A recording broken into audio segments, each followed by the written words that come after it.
Поради енормно високата цена на електричната енергија, македонското стопанство е пред вистински колапс.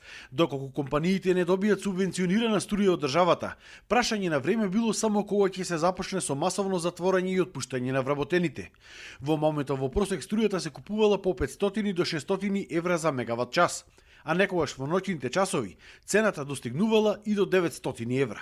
Според бизнисмените, ниту едно стопанство не можело да го издржи ова.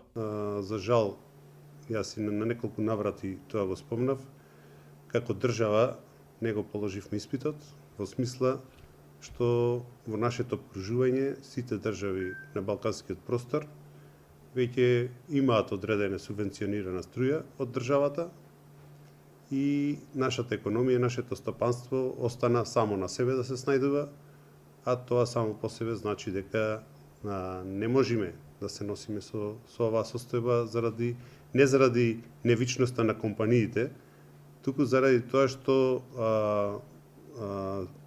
ценовниот шок е толкав голем што ни една компанија не може да го абсорбира, да ја абсорбира таа разлика на цена во своето работење.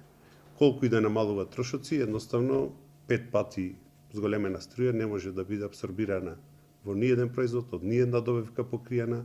Ако ви кажам дека сега цената на струјата во Србија што се нуди на правните субјекти, на поголеми компании е фиксна од 95 евра.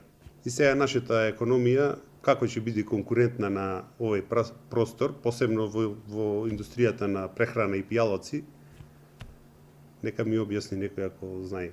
Компаниите бараат од владата подитно да преговара со Европската унија за добивање на поевтина електрична енергија и побрзо имплементирање на ветувањето да добиваат струја која што ќе ја плаќаат максимум по 250 евра за мегават час, а останатото да биде покриено од државата.